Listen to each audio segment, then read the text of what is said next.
Priya works at a nearby firm. She has a busy work schedule and is not able to spend much time with her family and relatives.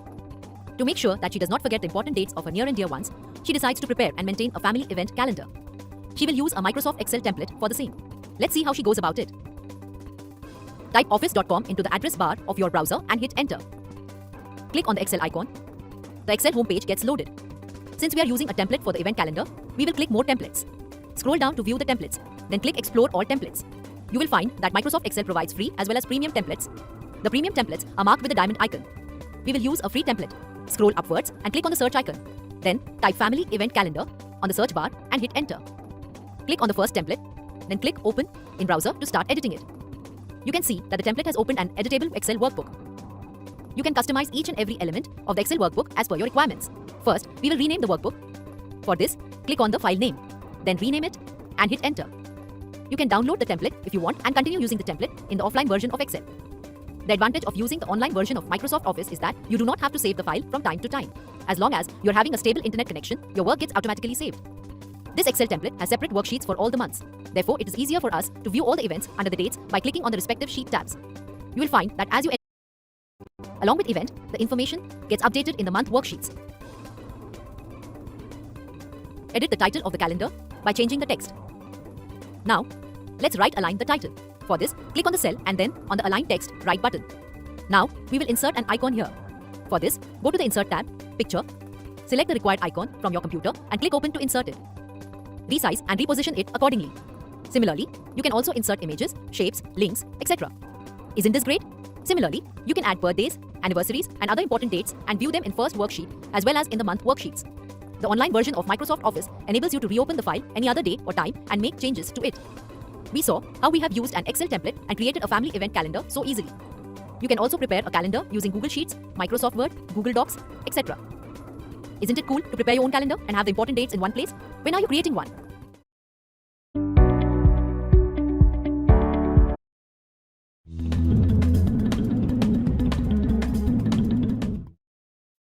The Mahatma Gandhi National Rural Employment Guarantee Program, MGNREGA, is a government scheme which aims to provide guaranteed employment to people from rural areas. You should apply for a job under MGNREGA as it offers guaranteed employment for at least some part of the year. MGNREGA helps provide jobs to people living in rural areas of India. You should apply for a job under MGNREGA when you want employment for at least 100 days in a financial year. Any Indian citizen above the age of 18 years and residing in rural areas can seek employment under the MGNREGA scheme. Amit's family is happy because he had started earning. His friend Rakesh is unemployed and asks Amit how he managed to get a job. Amit tells him that he had applied to a government scheme called Mahatma Gandhi National Rural Employment Guarantee Act, that is MGNREGA, which provides employment to villagers. Rakesh requests Amit to tell him more about MGNREGA and how to avail of the scheme. Let us see what Amit tells Rakesh. At the end of this activity, you will be able to explain how to register for employment under MGNREGA, describe how to check job card details. MGNREGA guarantees employment for at least 100 days in the financial year to every household whose adult members are willing to do unskilled manual work. If work is not provided within 15 days of applying, applicants are entitled to an unemployment allowance. To avail of a job under MGNREGA, you need to give a written application for registration to the Gram Rozgar Sevak at the Gram Panchayat.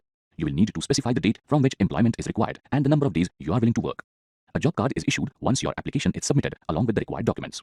Once registered with MGNREGA, you can check your job status and payment details on the NREGA website at http://www.narega.nic.in.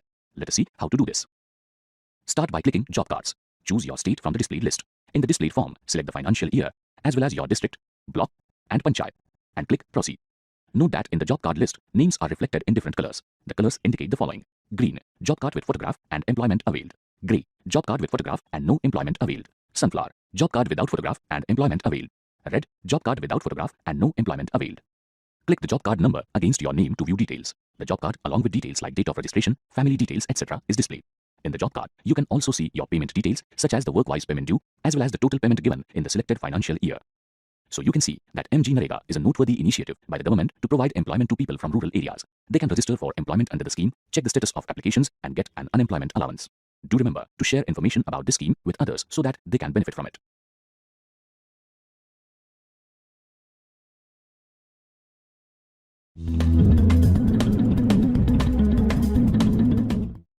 Ramesh is a farmer. As he's aging, he's finding it difficult to go to the mandi, that is market, to find out daily crop prices. He discusses this with his son Rahul.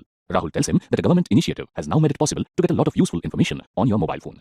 Rahul tells his father about the M-Kisan online portal and mobile app. This eliminates the need to visit the mandi every day. Let us see how to use the M-Kisan portal and app.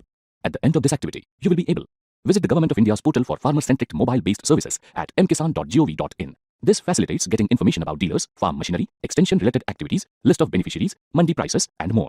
Now, let us click the Pull SMS tab and select the Structure and Codes option. You can view a list of SMS formats that you can use for various purposes. You can extract the required information by sending a simple SMS. Next, let us click on the IVRS tab and select the About IVRS option.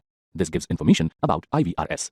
IVRS is an interactive voice response system that interacts with callers, gathers information, and routes calls to the appropriate recipients. Farmers can make inbound calls to the given number to give feedback on the services from a predefined menu. Outbound calls are made to farmers for obtaining feedback about the advisories they are receiving from experts. A farmer can rate an advisory or answer given by a KCC agent on a scale of 1 to 5. To view the agent ratings, click the IVRS tab, select IVRS dashboard, and then select Agent Rating. You can view the list of agents with their respective ratings for a selected period of time and state. Let us click the K-Seva tab and select List of Services. You can see that a number of services such as price alerts, agricultural information, soil health cards, fertilizer testing, and others are provided to farmers through K-Seva. To avail these services, you can register by selecting the Register for K-Seva option from the K-Seva tab. Now, let us see how to download the M-Kisan app on your handset. For this, you will need internet on your phone. Click the Mobile Apps tab and select Downloads. Click Agriculture, then click the Google Play Store link. Click Install and then click Open. To register yourself, input your name and mobile number. Select your state, district, and block and then click Register. You will receive a confirmation regarding successful registration. Let us click on Plant Protection and click on Paddi, Dhan. Select the flowering or reproductive option. Click on the insect pest and then select plant hopper. Select an insect stage from the given options, view the description of the insect and view the IPM practices to protect your crop. To check the mandi prices, click market price. Select the state, district and mandi. Select the desired commodity. You will see the required information on your screen. Similarly, click on agro advisory to view the list of advisors in your area. Click on dealers to view the list of dealers in your area. Click weather to view the weather forecast for your area. Click the USSD tab and select the USSD application button. This service not only enables you to access information on the web, but also helps you enter data in web-based applications with the help of a simple interactive messaging system. You do not need to have internet facility on your handset. Scroll down to see the operational USSD services. You can see that for data entry of mandi prices, you need to dial *491*105#. Similarly, there are other codes for various other services. Before you can start using the USSD services, you need to register. For this, click on the USSD tab and select Register for USSD. Now, fill in your registered mobile number and click Proceed. In the given form, fill in your name, state, district, block, sub-district, age, etc. Also select the appropriate section, category, crop and click Submit. You will receive a one-time password OTP on your registered mobile. Input the OTP in the given field and click Submit. You will receive a confirmation regarding successful registration on your mobile. So, we can see how easy it is for farmers to obtain valuable information about crops and other related services. This facility helps the farmers save a lot of time, effort and money since everything is just a few clicks away. Do share your knowledge about the M-Kisan portal and app with others so that they too can benefit.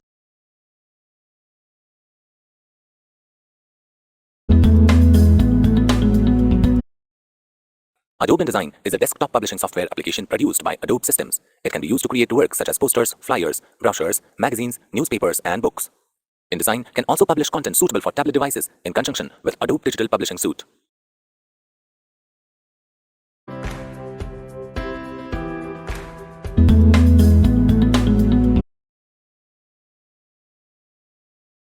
Let's learn something new.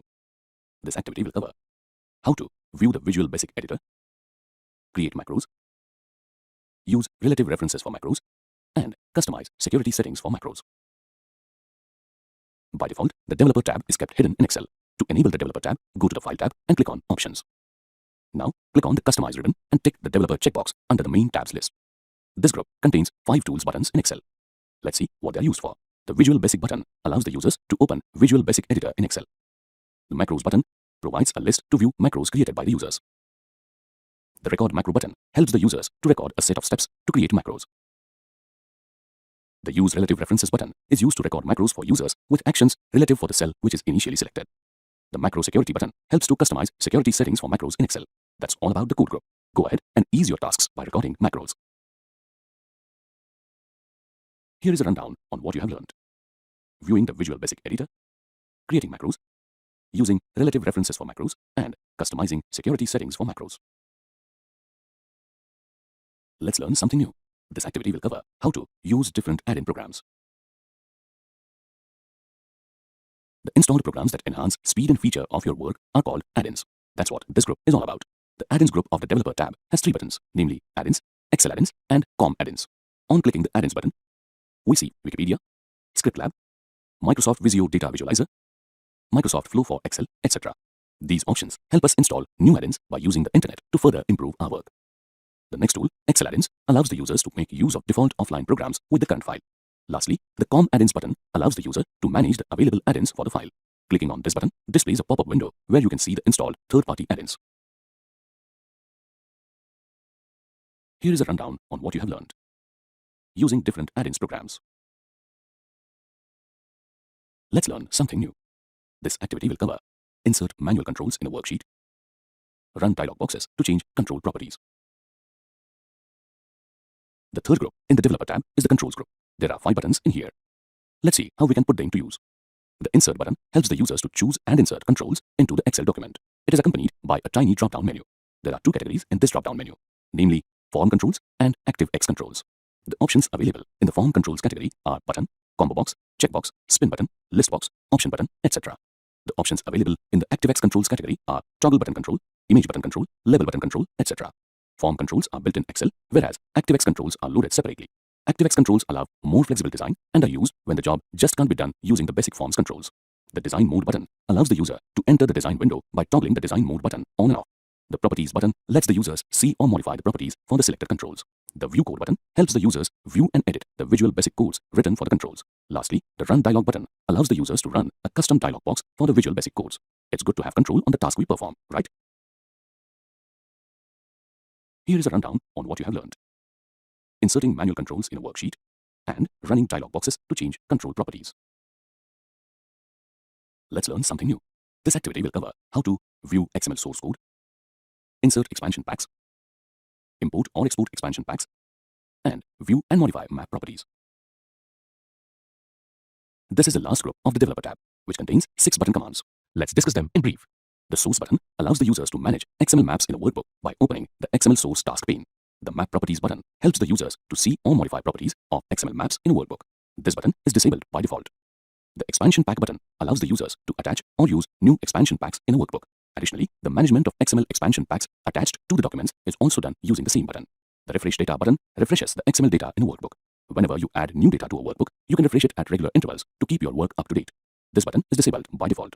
Lastly, the Import button allows the users to fetch XML data from other sources in a workbook. Similarly, the Export button lets the users to share XML from a workbook with others. This button is disabled by default. To sum up, take a look at what you learned in this activity. Viewing XML source code, inserting expansion packs, importing or exporting expansion packs, and viewing and modifying map properties. Gradebooks are very useful for teachers to keep the track of students' grades. Today, we are going to look at some templates in Excel and we will see how to create a student gradebook using ready-made templates. For this, we will download a ready-made template from the template site, office.com. Once the template opens, we will see instructions like how to use this workbook, which explains how to use this template. Let us click on Enable Editing. We can read the information given on the tab and then edit the student gradebook. As you can see, each template contains the instructions. Now that we know about the elements of the template, let's click on the Gradebook tab. Grade point average or GPA is the average of the grade obtained by the students in the given period, which is written in the numerical or letter form. For example, it could be on a scale of 0 to 4 or A to F. Here, grades are in the scale of A to F. Average is calculated by adding all the scores and looking at the total score. These scores can be final exam marks or even test marks.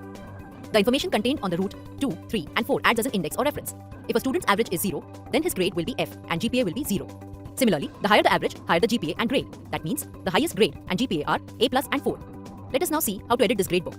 First of all, let's save our file. Click on the File tab, click on Save button, then click on Select the appropriate folder, and then enter the file name. Click on Save button and then enter the school name. Let's fill in the required information accordingly. Then let's enter the student name. After filling in the names of all the students, we will fill in the students' IDs.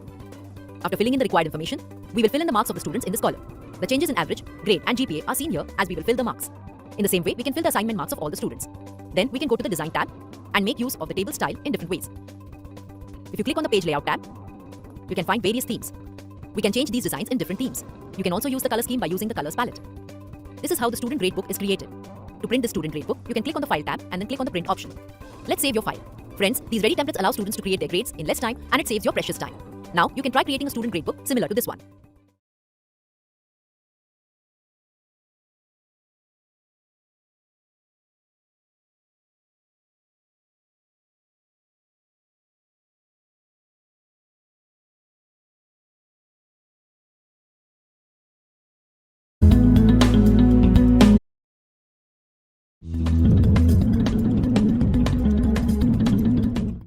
Manish is the responsible Sarpanch of Nargaon village. One day, Rakesh comes to him with a problem. In spite of using good quality fertilizers and pesticides, the volume of his crop is quite low. The Sarpanch tells him that simply using expensive fertilizers is not sufficient for a bumper crop.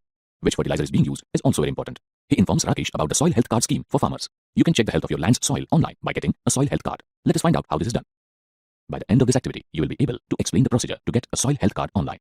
The Soil Health Card (SHC) scheme is a government scheme promoted by the Ministry of Agriculture. The state government collects soil samples and gets them tested in special laboratories. A soil health card is a report of these tests and contains the status of a soil sample with respect to various parameters. Based on these, it advises the farmer on the fertilizers and their quantities that he should use. Further, it suggests soil amendments that he should undertake for optimal yields. To get a soil health card, visit the site http://soilhealth.dse.gov.in and click the Print Your Soil Health Card link. Now, select the date, range, state, district, sub-district, block, village, financial year, etc. and click Search. A list of soil samples belonging to all farmers of the specified area appear. Find your name and click the print link against it to print your soil health card. You can view the card on your screen. This contains the chemical composition of the soil and fertilizer recommendations. Thus, you can see that farmers can get vital information in just a few clicks. This can help them increase crop production substantially. Do share this information with others so that maximum people can benefit from this government initiative.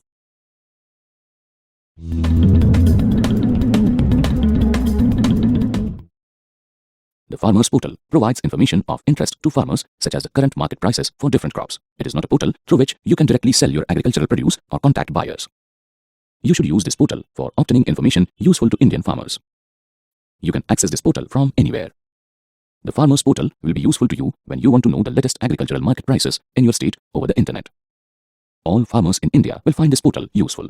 The Sarpanch has called a meeting of the village farmers. He is explaining how important it is to be well informed about the daily market price of their produce. The farmers do not know how they can get this information. The Sarpanch explains that they can use the online Farmers Portal for this. Let us see how to use the portal. At the end of this activity, you will be able to explain how to check the market price of commodities on the Farmers Portal. First, visit the Farmers Portal at http://farmer.gov.in. Click Post Harvest from the menu at the left and select the option Market Price. Then, select Other Agri Commodities. Let us select Commodity-wise, Market-wise Daily Report. In the displayed calendar, select the date for which you want to know the prices and click Submit. You will see a list of all agricultural commodities now. Select the commodities whose prices you want to check. You may select more than one option. Then click Submit. The search result shows state-wise varieties and prices of the selected commodities. So you can see that farmers now have a valuable resource to keep themselves updated with the daily prices of their produce. This can help them to sell their produce at fair prices and not get cheated by dishonest middlemen. As the website says, this definitely is a one-stop shop for farmers. Now that you are aware of this, do share your knowledge with people who might benefit.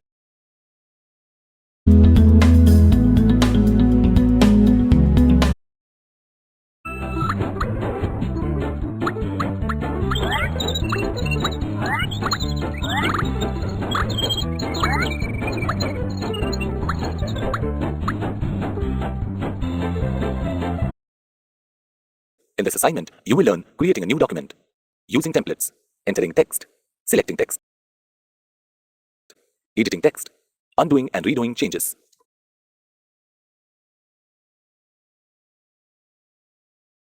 You know that when you first start a word, you see a new blank document. It is like a blank piece of paper that has certain default settings which are the most commonly used ones. When an existing Word document is open, to create a new blank document, click the File tab and select New in the left pane. In the central pane, you can see various template categories. A template is a pre-designed document created for common purposes such as a fax, invoice, or business letter. To create a new document using one of the standard templates, click Sample Templates and then the desired template in the central pane. Then click the Create icon in the right pane. Here you are. A new ready-to-use document is created based on the template you selected, which can be modified as required. For now, let's create a document from scratch. So, we will close this document. Click the X-shaped icon at the top right corner. Click Don't Save in the window that comes up because we do not want to save this document at present. To create a new blank document when the Word application is running, activate the File tab and select New. Then, Blank Document and say Create. The insertion point is displayed as a blinking cursor. Now, we are ready to start typing text. This involves pressing the keys on the keyboard.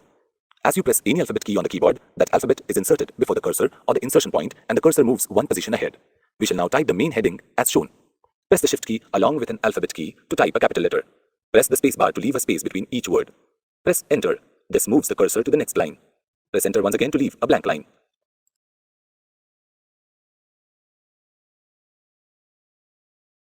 Now type the other text as shown. As you go on typing, the cursor automatically moves to the next line, unlike a regular typewriter. This feature of Word is called as text wrapping.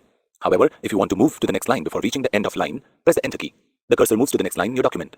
When you want to insert more than one blank space between words, you may use the Tab key instead of pressing the space bar multiple times. The Tab key moves the cursor one tab stop ahead. To select a section of text, click and hold at the point you want to begin and drag your cursor to the right and release it when you have reached the end of the selection. A single word can be selected by double-clicking on it. To select an entire line or paragraph, you can use the selection bar, which is an invisible area outside the left margin. When you put your mouse pointer in that area, it changes to an arrow which points to the right. To select a line, click in the selection bar. To select a paragraph, position the mouse in the selection bar and double-click. To select the entire document, click in the selection bar thrice. To deselect text, click anywhere outside the selected area. After entering the text of a document, you may like to make some changes. In order to delete a section of text, select it and press Delete. To remove individual characters, you may press Delete for characters to the right of the insertion point and backspace for characters to the left. To delete an entire word, you may also use Ctrl plus Delete for words to the right of the insertion point or Ctrl plus backspace for words to the left. To delete a blank line, click on that line and press Delete. Sometimes, after making some changes, you may decide they're not necessary after all. You can reverse your last action by using the Undo command. Let us first delete a line of text. Select the entire line and press Delete. Now to undo this action, you may select Undo from the Quick Access toolbar or use the keyboard shortcut Ctrl plus Z. The line is displayed once again. You can also redo an action that has been undone. For this, select Redo from the Quick Access toolbar or use the keyboard shortcut Ctrl plus Y. The line that was displayed is now re-deleted.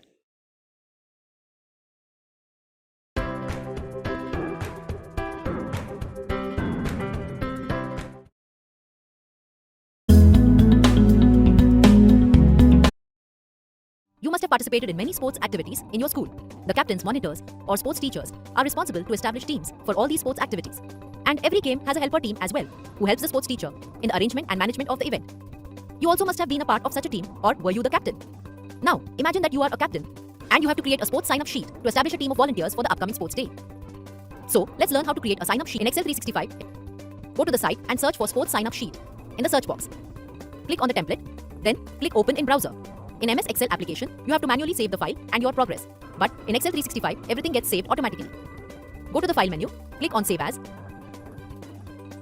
Rename of the file, click on Save. Now, enter the information about the form here. This is for your reference, and you can also print and take this form along with you to write the names of the participants.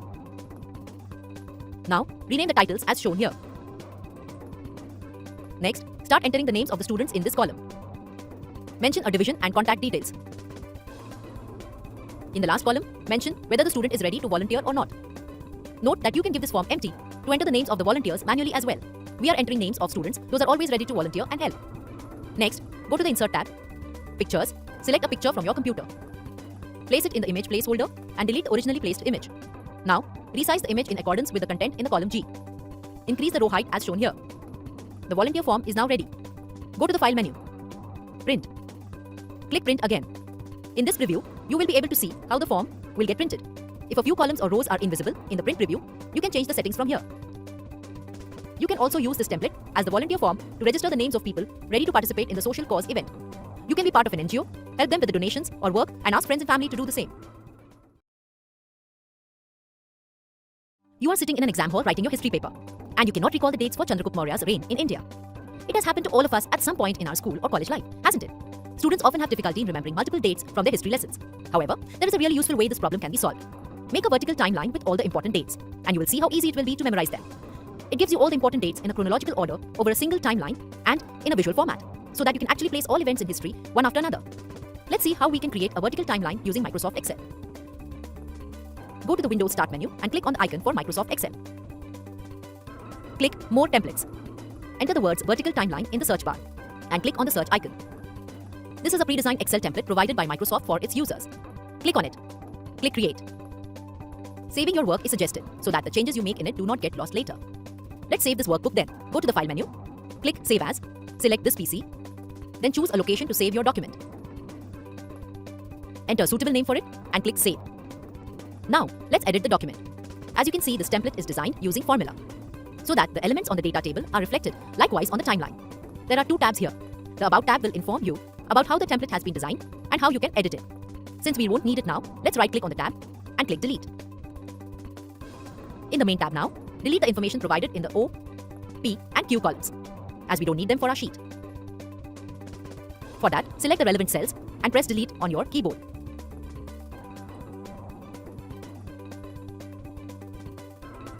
Now, click on the timeline title in the chart and change it to one relevant to your needs.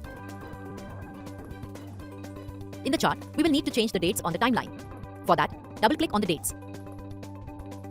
The Format Access option will open up on the right side of your screen. In Access options, you can set the date range from the minimum and maximum bars under bounds. We will set it to from 1945 to 2020. Next, click on the chart. Go to the chart design option and you can select any design you want for your timeline. We will select the style for now. Below, we will select this position axis. We need this position axis and yet we don't want to show these numbers in our chart. So, under the Format Access option, we will go to the text options. Select Text Fill and make transparency 100%. As you can see now, the numbers have disappeared from the chart like we wanted. On the data table, as you can see, the positions are defined properly using formula. We will keep it the same for now. Next, select the data under labels and delete them. We will do the same for the data under year.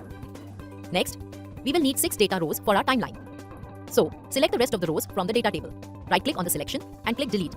Then, Table Rows. We will enter all the data one by one in the table now. Wherever the text in the chart overflows or does not fit the text box properly, double-click on it. And increase or decrease its size by dragging on its edge like this. Once done, align the text for all dates in the chart properly. Give any finishing touch that you need.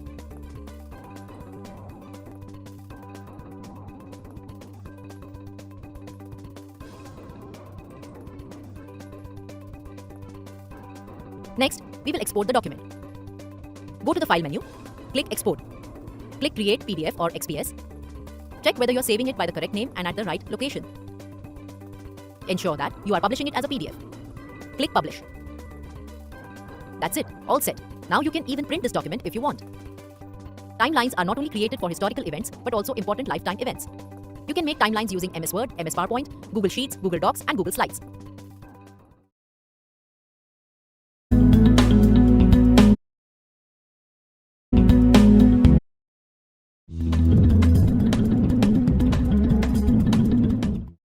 Neeta has bought a smartphone as her friend Sami's birthday gift. She decides to try it out before giving it to him. She realizes that the new phone's touch function does not work properly. She immediately calls the customer service department, expecting to get a replacement. But this does not happen. In spite of multiple follow-ups, the issue remains unresolved. She recalls seeing an advertisement about redressal of consumer grievances. She decides to register a formal complaint against the mobile company. Let us see how this is done. At the end of this activity, you will be able to explain how to register on the Government of India's Consumer Support Portal, demonstrate the process of registering a consumer grievance online, and describe how to track the status and view details of a registered complaint. For registering consumer complaints online, visit the Consumer Support Portal at http://consumerhelpline.gov.in. To register yourself on the portal, click the Register Online Here link. In the user registration form, fill all mandatory details such as your name, gender, age group, contact numbers, and email address. Create a password with given credentials and fill in other details. Enter the CAPTCHA code in the given field.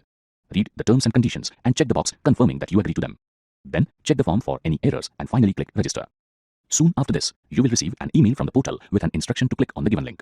This is to verify your email address. Clicking on this link opens the portal. To register your complaint, log in by entering your email address, password, and CAPTCHA code. Now select the complaint type and enter all mandatory information such as state, city, industry, category, and details of your complaint. You may also upload up to 3 product-related images, documents, or PDF files to support your complaint. Check the fields and click Submit. On submission, a unique docket number is generated. The Complaint History tab helps you to track the status and view your complaint details. So you can see that consumers have certain rights which they need to be aware of. This initiative by the government aims at protecting citizens and encourages honest dealings. Go ahead and share your knowledge with others so that they can benefit as well. As the portal says, wake up yourself and wake others up too.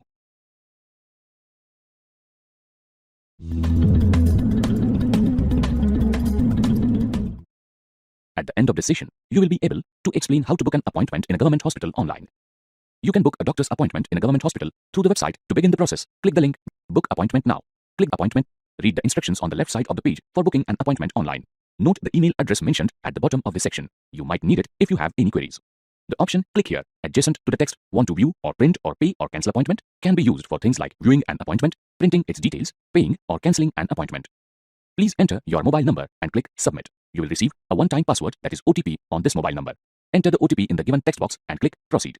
In case you do not have an Aadhaar number, click the option Click Here, adjacent to the text Don't have Aadhaar. A dialog box is displayed stating that you will need to collect your OPD card at the hospital counter on the date of appointment by paying the registration fees.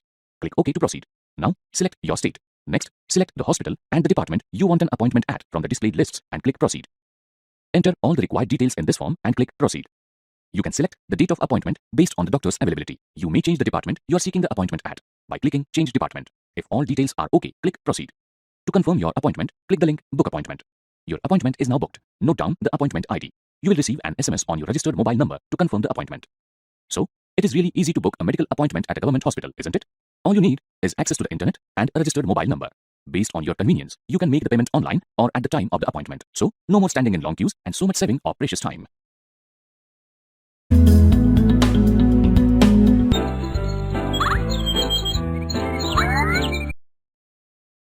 In this assignment, you will learn creating a new document, entering text, selecting text, editing text, undoing and redoing changes, and editing modes. You know that when you first start Writer, you see a new blank document. It is like a blank piece of paper that has certain default settings which are the most commonly used ones. When an existing Writer document is open, to create a new blank document, click the File menu and select New. Then select Text Document. Alternatively, press the Ctrl+N keys. You will see a blank Writer document.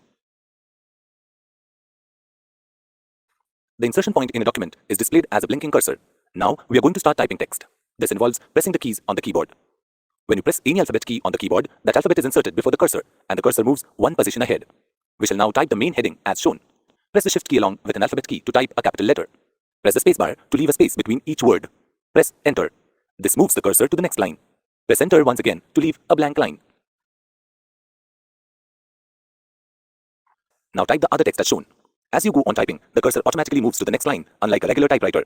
This feature of Writer is called as text trapping. However, if you want to move to the next line before reaching the end of line, press the Enter key. When you want to insert more than one blank space between words, you may use the Tab key instead of pressing the spacebar multiple times. The Tab key moves the cursor one tab stop ahead. To select a section of text, click at the point you want to begin and drag your cursor to the right and release it when you have reached the end of the selection. A single word can be selected by double-clicking on it. To select an entire sentence, click on any word within the sentence thrice. To select a paragraph, position the cursor on any word of the paragraph and click 4 times. To deselect text, click anywhere outside the selected area. After entering the text of a document, you may like to make some changes. In order to delete a section of text, select it and press Delete. To remove individual characters, you may press Delete for characters to the right of the insertion point and backspace for characters to the left. To delete an entire word, you may use Ctrl+Delete for words to the right of the insertion point or Ctrl+Backspace for words to the left. To delete a blank line, click on that line and press Delete.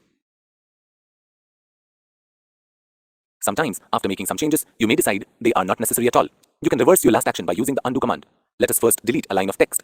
Select the entire line and press Delete. Now to undo this action, you may select Undo from the standard toolbar or use the keyboard shortcut Ctrl+Z. The line is displayed once again. You can also redo an action that has been undone. For this, select Redo from the standard toolbar or use the keyboard shortcut Ctrl+Y. The line that was displayed is now re-deleted. There are 2 modes in which you can enter text in a Writer document: Insert and Overwrite. The default mode is Insert. This is indicated by the text Insert on the status bar. When you enter text using this mode, it is inserted before the current cursor position and existing text is pushed forward. Click the word Insert on the status bar. Now you can see that the mode changes to Overwrite and it is indicated by Over. Now place your cursor before the text you want to edit. When you type text, it is written at the current cursor position and existing text is overwritten. Switch back to Insert mode by clicking the word Over.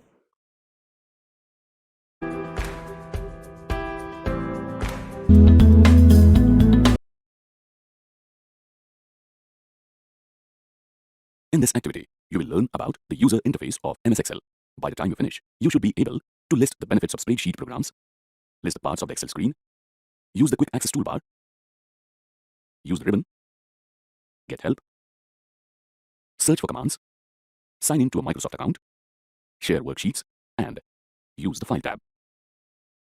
This is a form of communication with an audience wherein the topic is explained using visual aids. Presentations are widely used both in the business and education world. Add value to lectures, speeches, and research reports.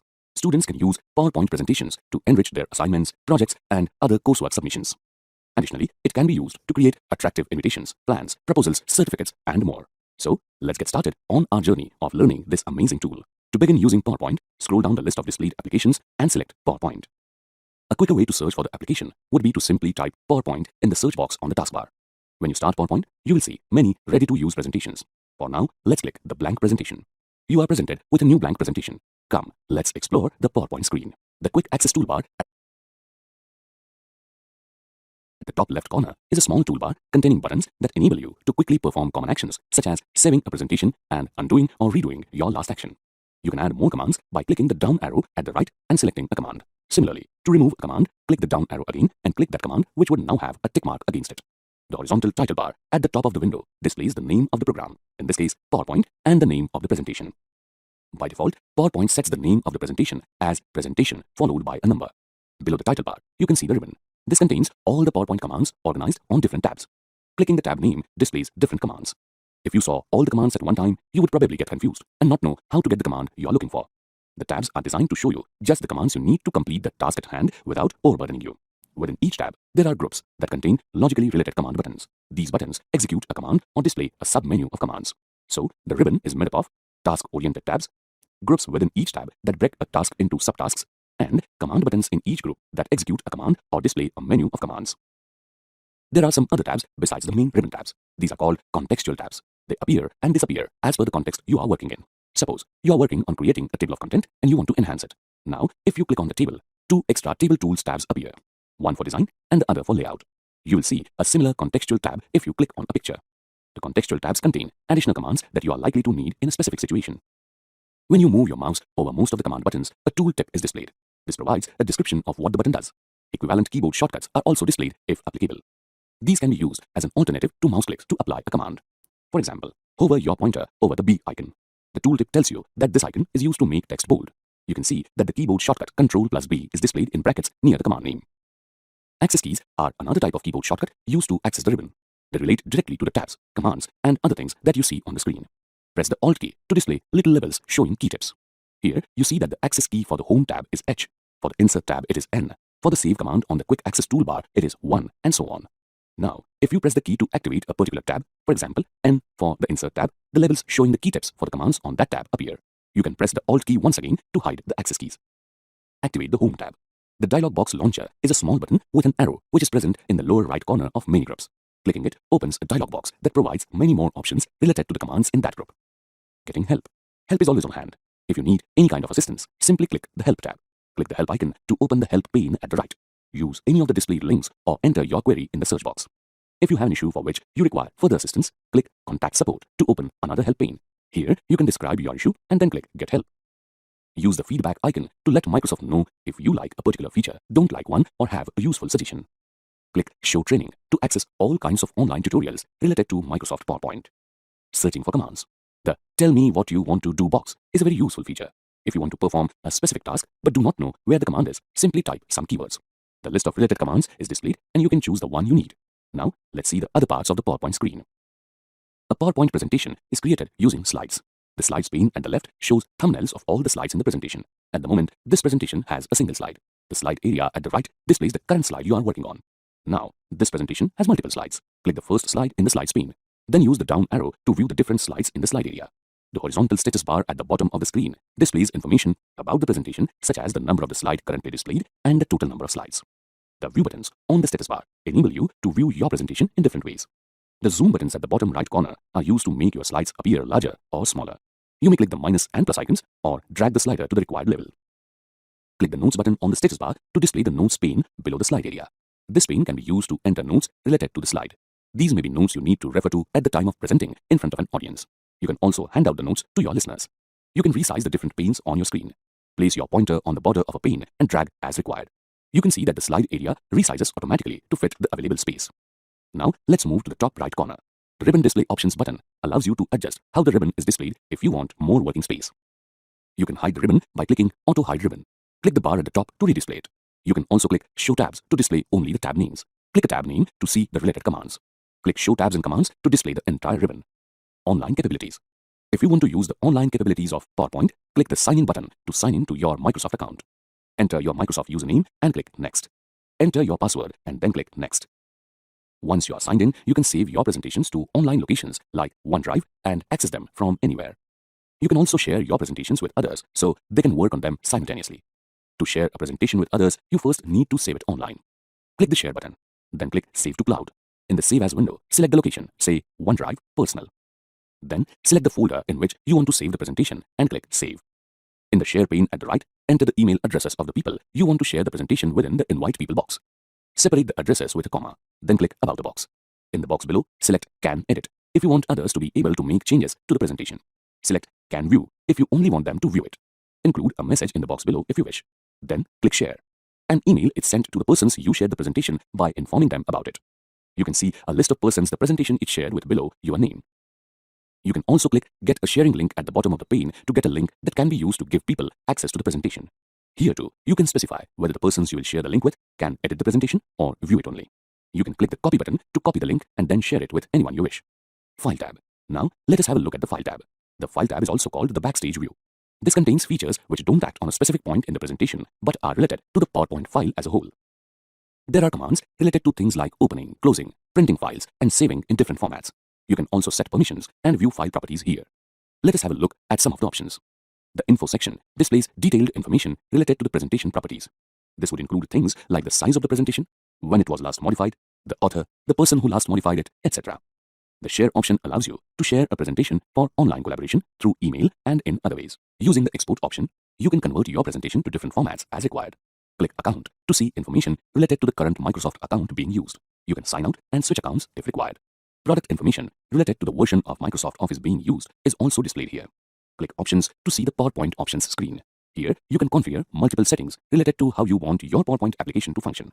To exit the File tab, click the back arrow at the top or press the Escape key. Now that you are familiar with the PowerPoint user interface, you are ready to go to the next step of learning PowerPoint.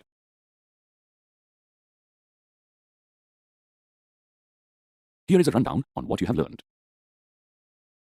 Benefits of spreadsheet programs, parts of the Excel screen, using the Quick Access toolbar, using Ribbon, getting help, searching for commands, signing in to a Microsoft account, sharing worksheets, and using the File tab. Export to 4K. Microsoft PowerPoint now enables users to export their presentations in a 4K video format. That means you can prepare presentations and create 4K videos using PowerPoint. These videos can be played on any device without installing PowerPoint. To export your presentation in Ultra HD 4K format, go to the File tab. This will take you to the Backstage view. From here, click on Export. In this task pane, under the Export menu, you will see the command Create a Video. Click on it. Now, in this window, there are 4 options that you can choose to export your presentation. These are Full HD, HD, Standard, and Ultra HD 4K. The most recent quality available in PowerPoint for exporting our video is Ultra HD or 4K, the largest file size and ultra high quality 3840 by 2160. There is a second way to export your presentation as a video. Go to the Recording tab, and from the right area of the ribbon under the Save area, you will find the command Export to Video. Click on the command and then follow the same steps to export your presentation video in Ultra HD, that is 4K. Export to animated GIFs. You can now export your presentations as animated GIFs. These animated GIFs can be shared on digital channels or on your social media. To export PowerPoint presentation to an animated GIF, create a presentation in the Office 2019 version. Insert content and add illustrations, animations, and transitions to your slides. Go to the File tab. Click Export. Here, select Create an Animated GIF.